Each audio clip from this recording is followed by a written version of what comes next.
Si Kristo ay naging dukha upang tayo'y managana sa bigay niyang pagpapala. Alleluia, Alleluia, Alleluia, Alleluia, Alleluia, Alleluia, Alleluia. Sumainyo ang Panginoon. At sumaiyo rin. Ang mabuting balita ng Panginoon ayon kay San Mateo. Papuri sa iyo, Panginoon.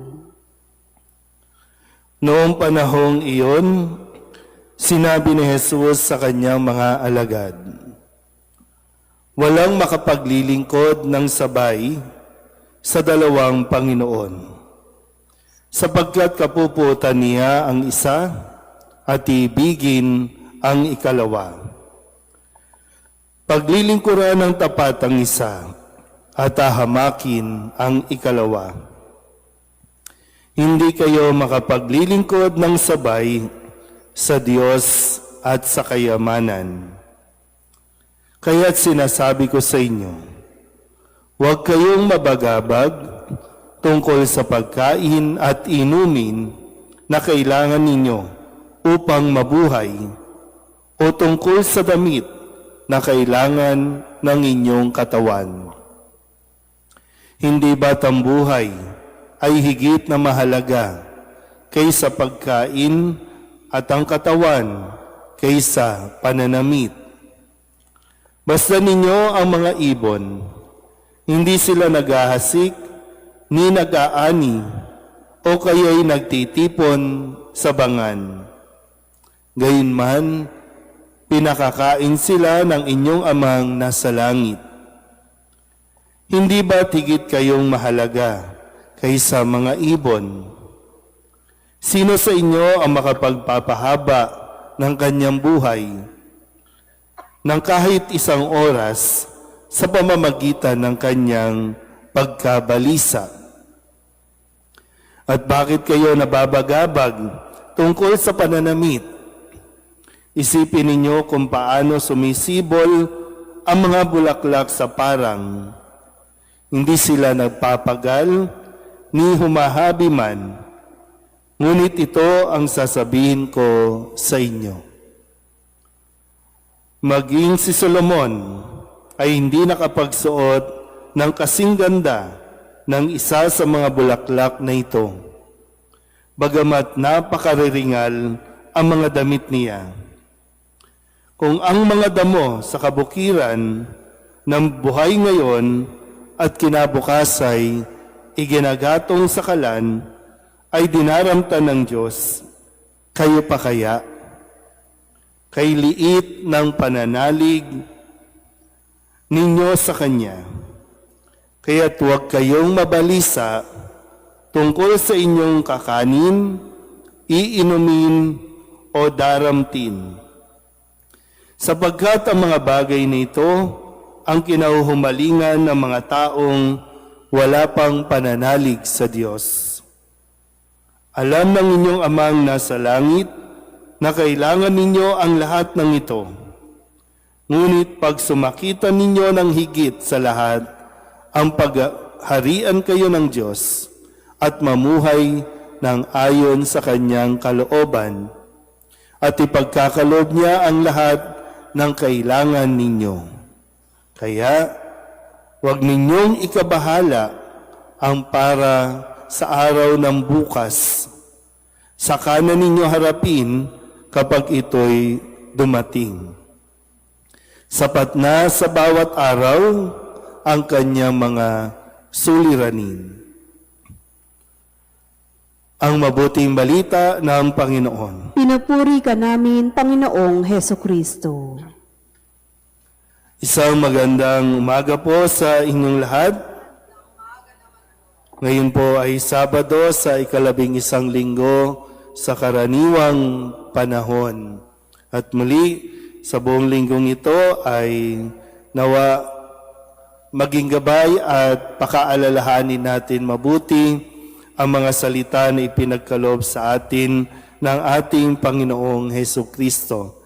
Kaya't atin po munang balikan ang ilan sa mga paalaala ni Jesus sa kanyang mga alagad at maging sa atin na itinuturo pa rin, no? At talagang applicable ngayon, bukas at sa mga susunod pang mga sitwasyon natin sa buhay.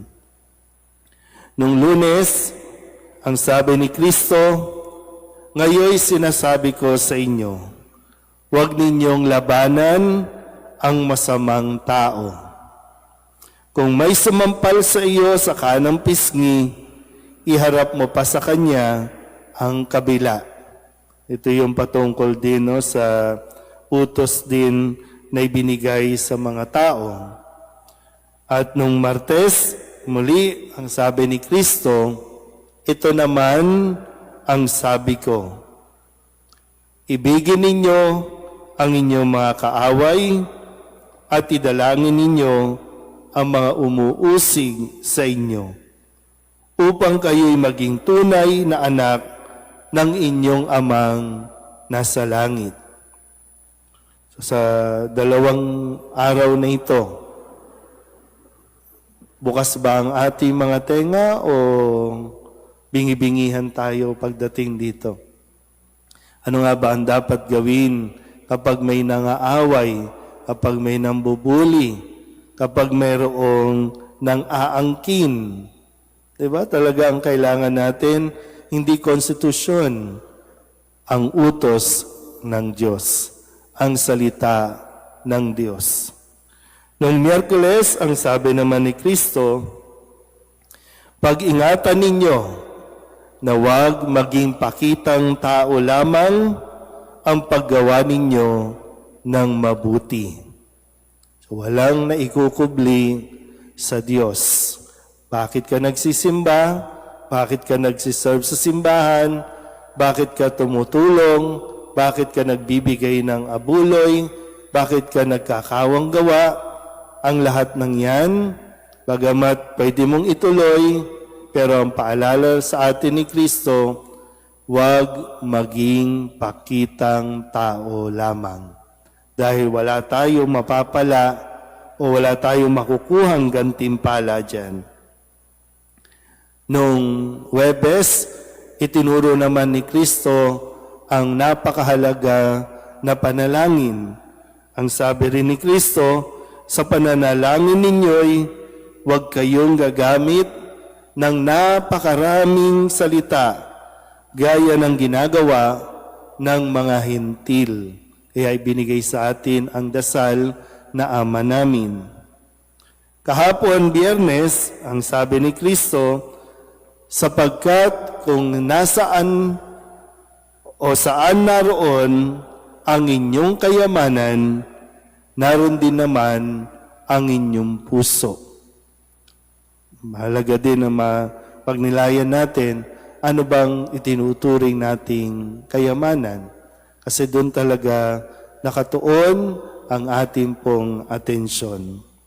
At ngayon, sa pagtatapos ng linggong ito, maganda rin, no? Sa aking pamilya na mayroong pinagdaanan, pero tapos na, nailibing na, tuloy ang buhay. Kaya sabi, no? Sabi ni Kristo, "Kaya huwag ninyong ikabahala ang para sa araw ng bukas. Saka na ninyo harapin kapag ito'y dumating. Sapat na sa bawat araw ang kanyang mga suliranin." Napakagandang pagtatapos ng linggong ito. Ang dami nating inaalala, ang dami nating iniisip na baka hindi naman talaga yan essential, pero dahil nga minomotivate tayo o kinukondisyon tayo ng mundo na para maging maayos, maging masaya ang buhay mo, dapat meron kang mga branded na damit, meron kang masasarap na pagkain, meron kang maraming bahay. Kaya ang tao talagang hindi magkandaugaga sa kung paano magkakaroon pa ng higit sa kailangan niya. Kaya napipilitan na kumapit sa tao at hindi sa Diyos. Kung ano man ang naging problema kahapon, tapos na yon. Kung ano man ang magiging problema bukas, wala pa yon. Yun ngayon muna ang iyong harapin. Bagamat may problema ka ngayon, pero ang sabi din, sapat na ang grasya ng Diyos para sa araw na ito. Kaya huwag mo masyadong problemahin ang bukas. Huwag mong masyadong isipin yung nangyari sa nakaraan. Mabuhay ka sa ngayon. Amen.